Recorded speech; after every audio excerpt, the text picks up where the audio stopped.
Is there any player that gained more dynasty value than Pittsburgh Steelers running back Jaylen Warren? We will explain his rise on this episode of the Locked On Dynasty Football Podcast.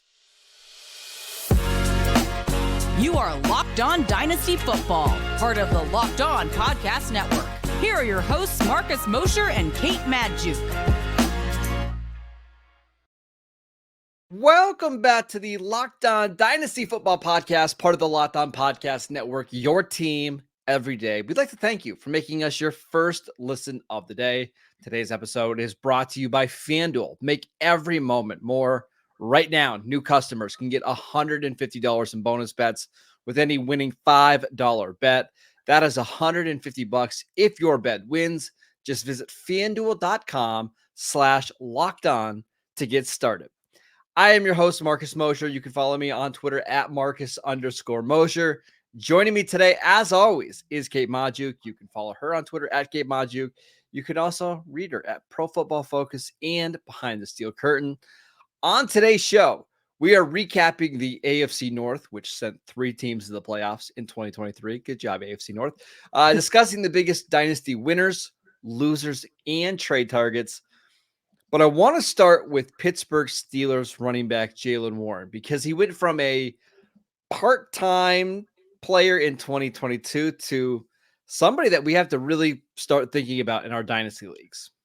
I mean, Marcus, like the rise for Jaylen Warren is probably unlike anything that we've seen in recent memory, especially considering the fact that there's another, former first round pick they're sharing the backfield with him. I mean, we saw the late round rookie and Isaiah Pacheco make his way to being a fantasy starter, but Jaylen Warren's rise has to be even more incredible because of the presence of Najee Harris, because of the fact that he is a former undrafted free agent. But I mean, Marcus, this 2023 season that he was one of the most efficient running backs in the National Football League. I mean, top 5 in yards per attempt, yards after contact per attempt, yards per route run, missed forced tackle rate. Like, he absolutely dominated the running back landscape, over 1,400 scrimmage or over 1,100 scrimmage yards. But despite the fact that this is like he just dominated efficiency metrics across the board at the running back position, I still think it's interesting because he still averaged fewer than 10 fantasy points per game, averages the overall RB 31 in fantasy points per game. Like, the efficiency can't get much better than what we saw from Jaylen Warren in 2023.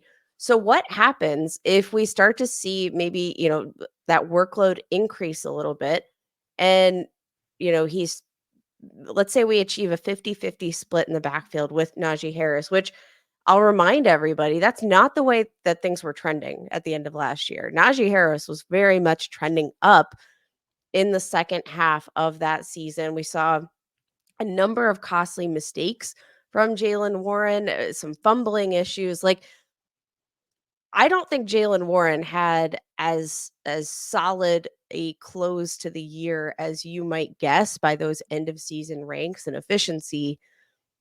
Could we be overvaluing Jaylen Warren a little bit for Dynasty? Because, Marcus, he's right now being drafted on average as the RB21. RB21. That's insane. So you seem, or at least sound, a little bearish on Jaylen Warren. Is that fair? Yeah, and I want to be fair, and I'm a Steelers fan. I like Jaylen Warren. I like Jaylen Warren a lot, and what he accomplished this year in a limited workload absolutely just blew my mind. But again, as a Steelers fan, when I was watching those games at the end of last season, when Jaylen Warren was coming into the game in some crucial situations, I was holding my breath a little bit because he did make some costly mistakes towards the end of last year. Now, that's a real life football thing that, like me holding my breath when he comes in some of these crucial situations because of some of the fumbling issues, because of and they were costly fumbles, if you'll remember. But like, that is one of those real life, football things that can totally translate to a player's perceived value within their offense. And I think when you look at Najee Harris's trend and his carry totals in that second half of last season, for me, it kind of told us like their team Najee. And I do think that their investment in Najee Harris is going to be a limiting factor. Now, obviously, there's the Arthur Smith offense, which we saw, obviously very favorable towards the run, some frustrating usage for Bijan Robinson. Obviously, he had plenty of usage there for Tyler Algier. So I don't necessarily think that like maybe we're going to see a change in the role for Jaylen Warren, but I don't think he's taking over the backfield. And if he doesn't take over the backfield, then is the ceiling for him RB31? Like that, I'm just wondering, are we overestimating? Because I mean, Marcus, the climb in his dynasty value overall, it's just been kind of a steady hype train. And I'm not sure if he's going to return all of those investments. Yeah, the reason we named him the biggest winner is because of the exact reason that you're pointing to right now. If you're watching this on YouTube, I mean, just a year ago, his dynasty value was in the 200s, and now he's inside the top 85, right? That's a huge rise, especially for a running back. So he is a winner. That's top 7 round draft capital in your dynasty league, which I mean, that feels rich for a 25-year-old running back who is the RB2 on his team. Is he ever going to be a full workload guy? Because I don't think that he is a full workhorse guy. Like I think Jaylen Warren, a very, very different running back from Tony Pollard, but I could see their usage being similar where like if he's relegated to a complementary role, we're going to see a lot of efficiency, but it might, unlike Tony Pollard, that efficiency might not be as productive for fantasy football as we'd like. He didn't score a ton of touchdowns. Like he posted one of the most efficient seasons that we could have possibly imagined for him, and it still didn't pay off for fantasy. So I'm wondering, what is the upside? Let me ask you this. Who do you think is the better player between Najee Harris and Jaylen Warren?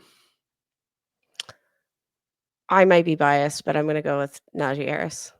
Not necessarily in the beginning of their careers, but this past year for Najee Harris, like if you asked me this question at the beginning of last year, it probably would have been Jaylen Warren. But I look at Najee Harris's third season, and I am very, very impressed with. There was a lot of development, I think, in 2023 in terms of the way that he sees the field overall, which I think was a big issue for him, was vision. And that issue very much, I think, corrected course this year. Here's the thing. I think Jaylen Warren's a better player. I think he's the player that teams are more afraid of when he gets the ball. Yes, there's some mistakes here and there. I think he is the more dynamic player. We even saw against Cleveland this year, like that 75-yard run, which kind of got them back in the game.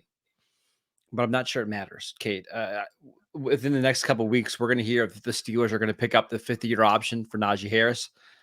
Just knowing the Steelers, I would be shocked if they didn't. I know that's probably not the smart financial move, but if and when they do that, that means that Najee Harris is going to be there through the entirety of Jaylen Warren's rookie contract, which probably just means it's going to nuke the value of both of these players. Like, I don't think Najee or Jaylen Warren are ever going to be top 20 running backs, and they're probably never going to be more than low-end RB2s because they're both just going to be on the field so much. So I think Jaylen Warren's rise has actually just hurt Najee Harris's dynasty value more than anything else.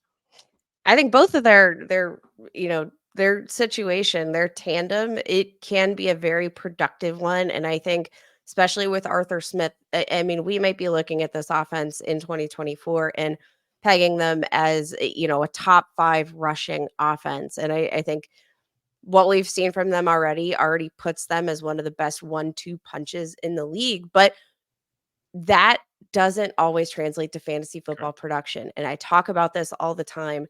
There is a disconnect sometimes between the quality of production on the field versus the actual translation to fantasy football production. Because Marcus, when the Steelers are in these high value touch situations, I'm talking in the red zone, inside the 5, who is it that has the ball in his hands? It's Najee Harris. It is not Jaylen Warren, which I think that nukes his value because, Yep. again, this season was already kind of the perfect. I think this season went as perfect as it probably can go for Jaylen Warren, barring an injury to Najee Harris. And you still didn't have a ton of fantasy production. Like I said, RB31 in fantasy points per game.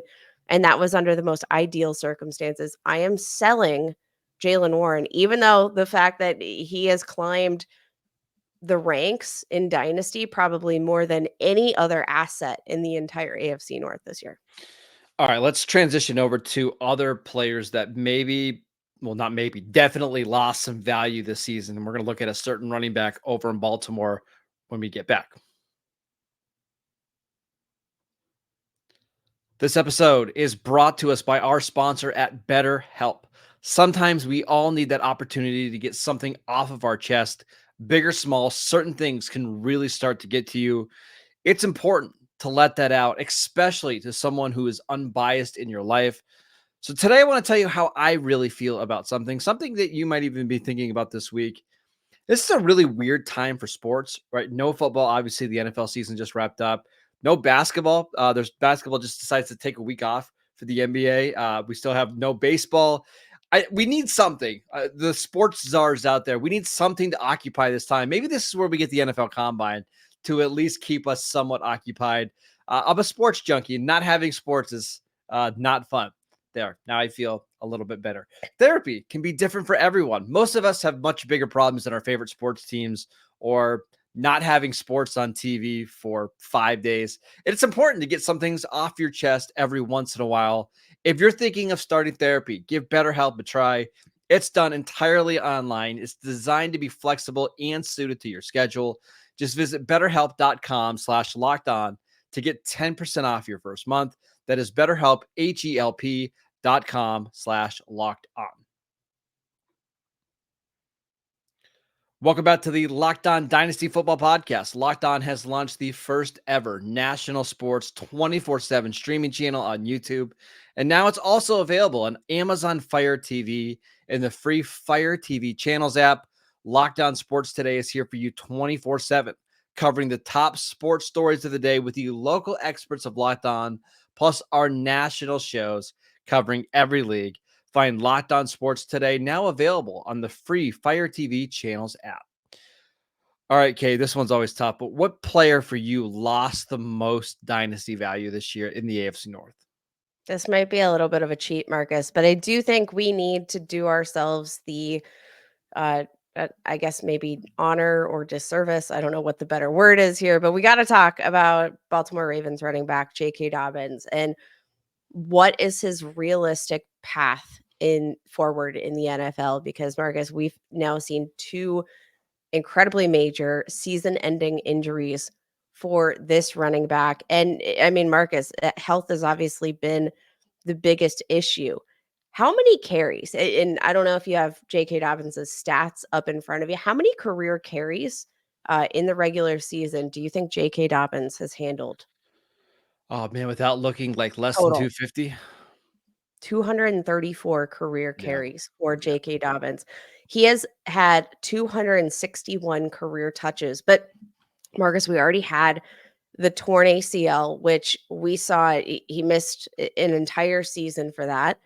Came back, missed some more time due to cleanups and some nagging issues with that injury, and then just as things seemed to be looking up and it seemed like he was playing for his future in Baltimore, has the ruptured Achilles, which, we saw Cam Akers have the ruptured Achilles. Obviously, his career was not long for the books. Like, this is just not even anything to do with the player.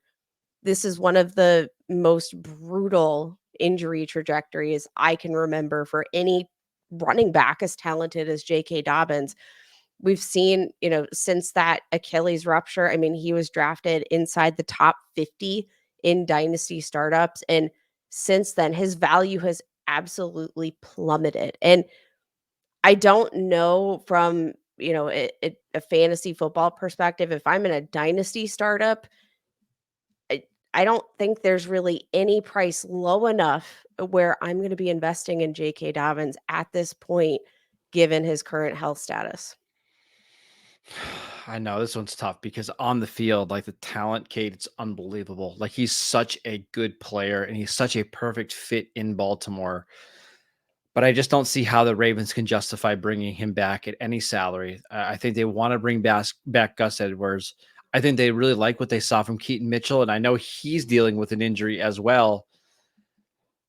I don't know what to do. I mean, I think if you're a J.K. Dobbins manager, you're hoping that the Ravens re-sign him and that he can get healthy, and maybe by midway of the season he's back and having a role in this offense. But even then, I just don't trust Baltimore to use him like they did before because of the injury history. It's really sad because, like, in an alternate world, he could be a top 5 dynasty running back right now. I mean, he was that good his first year in the NFL. It just hasn't worked out. It's really, really unfortunate. It is very unfortunate, but I mean, Marcus, like a big sort of pinnacle of J.K. Dobbins' career was, not necessarily the workload. He has had 15 or more carries in 1, 2, 3, 4 games I within know. his career, which I know.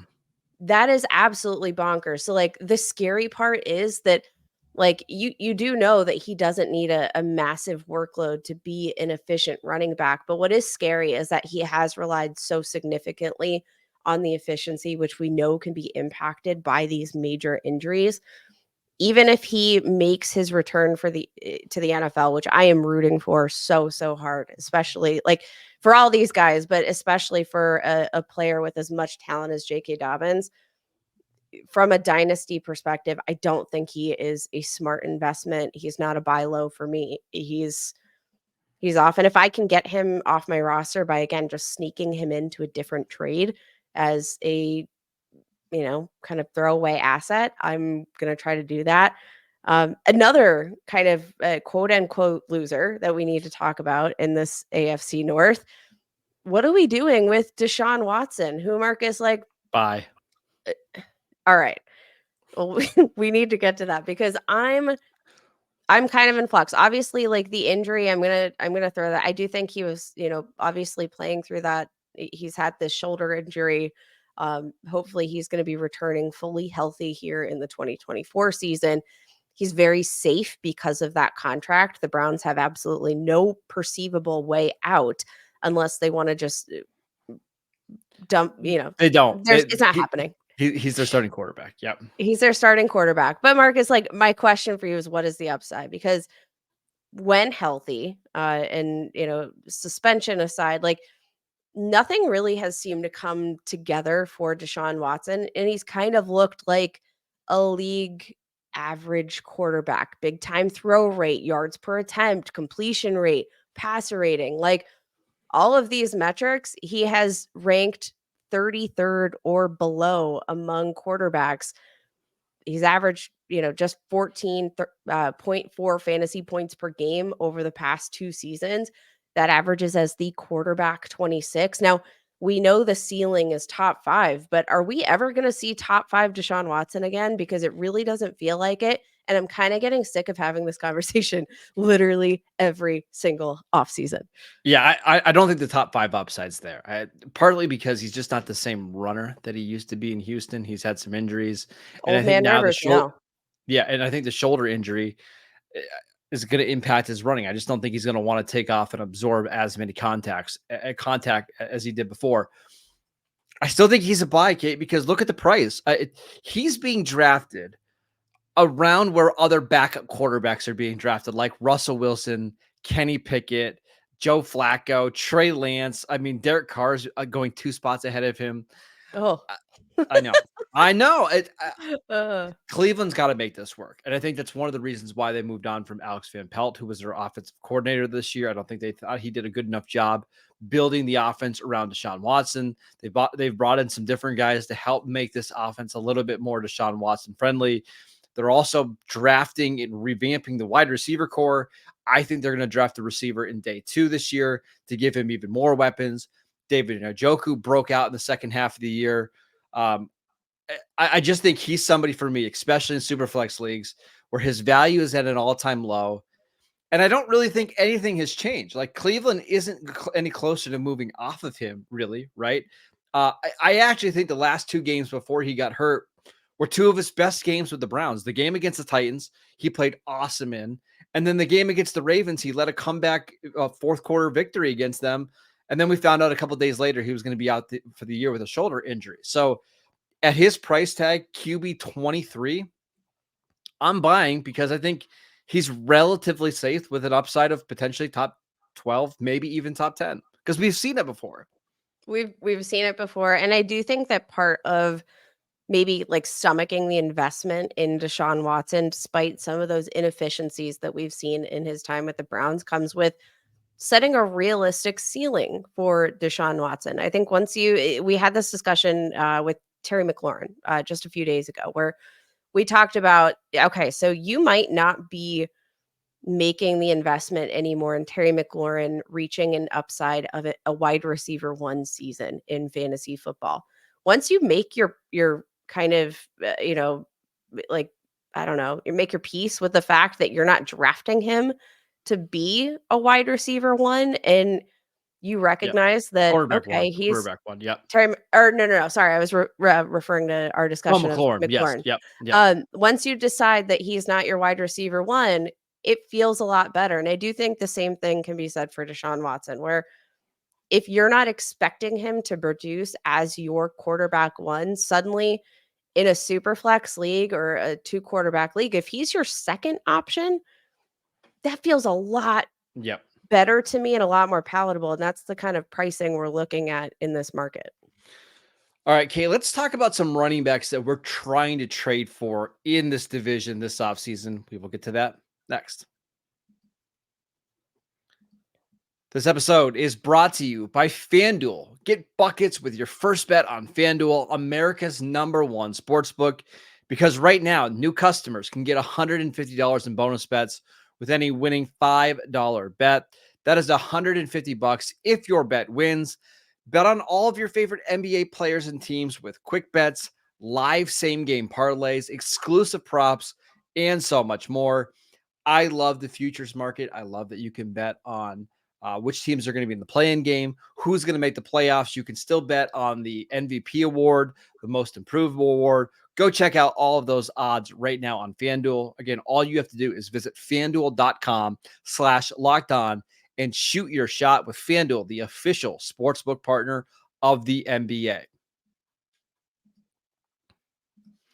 Welcome back to the Locked On Dynasty Football Podcast. Everydayers, on tomorrow's show, we are breaking down the NFC North, the biggest winners, losers, and trade targets. But let's finish up this show, Kate, by talking about the players that we're going to try to acquire in Dynasty leagues. Who are you trading for in this division? All right, Marcus, I have a sneaking suspicion that we're both trying to target the same running back. And it's a guy we've talked about a few times here throughout the offseason, but I keep going back to him over and over. And when I talk about Cincinnati Bengals running back Chase Brown, who had a fantastic rookie season. And Marcus, you look at, his ability as an athlete, ran a 4.43 40-yard dash. That's 86th percentile. 1.53 second 10-yard split, 86th percentile. He's got strength. He's got a lot of burst, 90 plus percentile for both the vertical broad jump. Like, he's a really solid athlete. And when we saw him in this offense in a very limited capacity, former 5th round pick, he didn't get to see the field all that often behind Joe Mixon. But Marcus, he was the most explosive player on the field. When he was on the field, he added this dynamic element and the type of athleticism that I think this team desperately needs. He's got big hands. I think he could be a really solid 3-down option in this offense. And when we look at the potential opportunity, I can't imagine that this team isn't considering moving on from Joe Mixon this offseason. The consensus is they're probably going to pick up that franchise tag from T. Higgins. I have to imagine that they're looking at their cap situation and trying to figure out how they could cut Joe Mixon seems like the easiest trimming of the fat, if you will. And my gut tells me that Joe Mixon's going to be back on a reduced deal. But maybe he takes more of a back seat this year, and he's not the guy that's getting the 20 touches every single game. We talked about this with Matt Williamson a few weeks ago. I kind of feel like Chase Brown has to be the focal point of the rushing attack for Cincinnati, just because they lack speed on offense. We'll see if they bring back T. Higgins, but even if they do bring back T. Higgins was somebody who ran a 4.6 coming out of Clemson. Tyler Boyd doesn't give you any juice really in the slot. If he even returns, they're not getting anything from their tight ends. This offense just looked a lot better when Chase Brown was in the backfield last year because he is such an explosive player. I'm going to trust that the Bengals coaching staff is going to figure that out and try to increase his workload. So yeah, I'm trying to target Chase Brown in every league that I can. Yeah, I mean, I think he could offer this position a lot of efficiency. I mean, you look at Joe Mixon's career outside of the 2018 season, averaged 4.9 yards per carry. He has never once eclipsed 4.1 yards per attempt. Like there is not, I think for as much as you can look at Joe Mixon as this every down type back, I don't necessarily know that that's exactly what is going to be best for the way he's utilized moving forward. I think especially if you're going to bring him back. I mean, Marcus, you look at, his touch totals, he ranks 4th among active running backs in total rush attempts. You look at his total touches, 4th in career touches among active running backs. Like, especially if they're going to bring him back for another season, I would imagine it has to be on a reduced or renegotiated contract. This potential for Chase Brown to, I think, get in one of those complementary roles, almost like a Tony Pollard, right? Yep. To Mixon Zeke. I don't think it would actually take 20 plus touches a game for a guy like Brown to actually be fantasy relevant. And the path forward here while they're looking to make some of this cap space is, go with the running back on a rookie deal, save some money there and approach the position that way. I think Chase Brown could be in for a really, really exciting future in what we know is already a really good offense. And it doesn't cost a lot to go get him. And that's the thing is I want to be trying to stack up, at least at the bottom of my roster, as many of these types of running backs as possible, because all you need is one of them to hit. And it seems like every year, Kate, we get 2 or 3 of these guys that end up becoming either full-time running backs in their offense or they're getting a lion's share of the touches. And they don't need 20 touches a game to be fantasy relevant. Sometimes they only need 14, 15. And I just don't see the path being all that difficult for Chase Brown to get that type of work. That is it for today's show. We want to thank you for making Locked On Dynasty Football your first listen every single day. Go check out the YouTube channel. We're very close to 1,000 subscribers. Help us get there. And go download the podcast. Wherever you get your podcasts, we are free and available on all platforms. Go follow Kate on Twitter at Kate Majuk. You can follow me on Twitter at Marcus_Mosher. And join us tomorrow as we will break down the NFC North, talking biggest dynasty winners, losers, and buy trade now targets. We will see you right then.